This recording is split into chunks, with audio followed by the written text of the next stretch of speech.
What is going on, Neon Nation? Welcome back to the Neon Arcade for yet another Cyberpunk 2077 news video. And this time we got a big one because CD PROJEKT RED just dropped their first major promised patch in 1.1.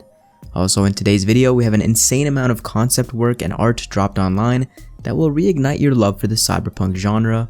Gabe Newell reacts to Cyberpunk's launch, Jackie's voice actor wants in on expansion and DLC content, and Cyberpunk 2077 breaks yet another record, this time on the digital sales front.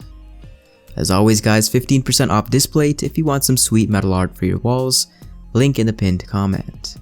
Before we get into it, CD PROJEKT RED has dropped a ton of new concept art pieces on ArtStation, featuring an insane amount of work from the talented artists over at CDPR.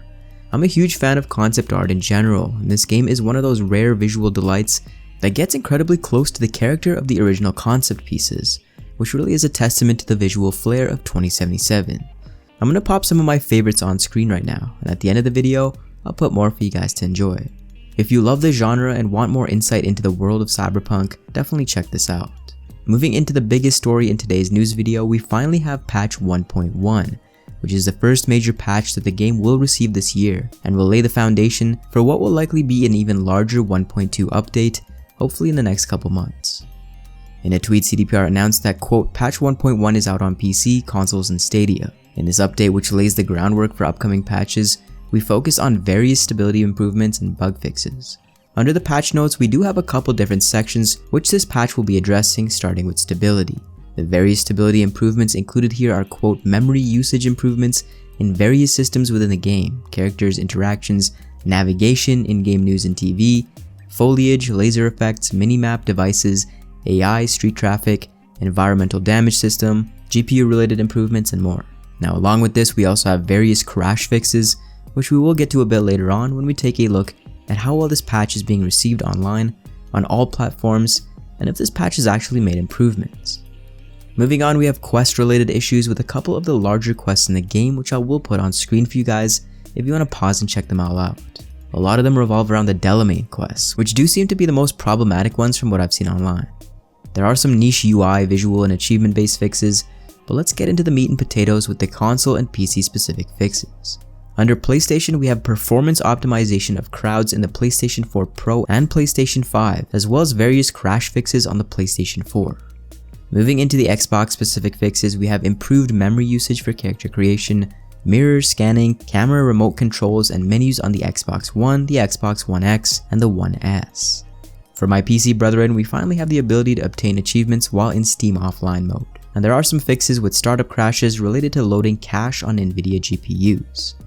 Moving on, we have Stadia. We have concert audio should no longer be inaudible and never fade away, fixes to corrupted textures on several melee weapons, and tweaked dead zone settings to be more responsive. Now if you have downloaded 1.1 and have sunk some time into it, let me know in the comments below how this patch has fared for you, what console you're playing on, and if you're happy or dissatisfied with this patch. Doing some initial research, there seems to be a mixed bag of opinions on this patch, although it does seem to be teetering towards more frustration. Now 1.1 was never supposed to reintroduce cut content or anything like that, and was mainly for actually fixing the game on all platforms so it can run as smoothly as possible. So I will show you guys some comments and impressions from people online who seem to already know this.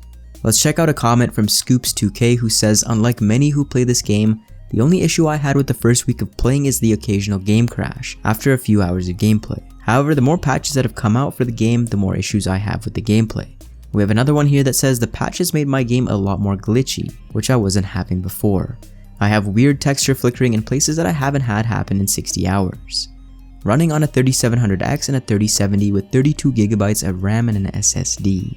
We also do have some more positive comments, with this guy saying, now I can play on high settings without having 20 FPS average. It is truly breathtaking. Now this is just a snapshot of hundreds of comments I scrolled through via Reddit, Twitter, and the CDPR forums.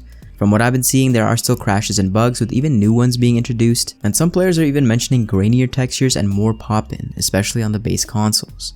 Now for each person that's seen an improvement, it seems like there's at least another one who's experienced the complete opposite. Again, let me know what your experience has been if you've been playing on 1.1. I'm very curious to see what you guys have to say here. Moving on, we have news that Cyberpunk 2077 was the biggest digital launch ever, and that refunds apparently didn't substantially disrupt sales. This is according to Superdata, who focuses on the digital gaming industry. which showed its December 2020 reports and mentioned that, quote, Cyberpunk 2077 had the biggest game launch of all time based on digital units sold of 10.2 million. An extremely high share of digital sales, 80% were on PC, likely due to the delisting of the game on PlayStation and the stayed on consoles. It's honestly crazy to think that they could have done even better numbers than this if the game launched in a better condition on those specific platforms. Moving into the next segment, Valve founder Gabe Newell has also chimed in on the whole Cyberpunk saga by mentioning that he has a lot of sympathy for the situation and that he believes that there are portions of Cyberpunk that are brilliant and that, quote, just getting something as complex and ambitious as that out the door is pretty amazing. Newell also mentioned that, quote, people get mad because they care. When people have those kinds of reactions, my first thought is that this is an opportunity for us, and I assume that the Cyberpunk 2077 developers are similarly just using it to crank through and make improvements that are going to be beneficial to their customers. They have a long history of doing a great job, of continuing to invest in their products over time, and I suspect that they're going to be very good at making their customers happy over time. Finally, it seems like Jackie Wells' voice actor Jason Hightower is keen on playing more Jackie in the future, mentioning that he would do more Jackie Wells if the fans wanted. Now, I'm definitely a strong advocate for this, as Jackie was one of the strongest characters for me personally.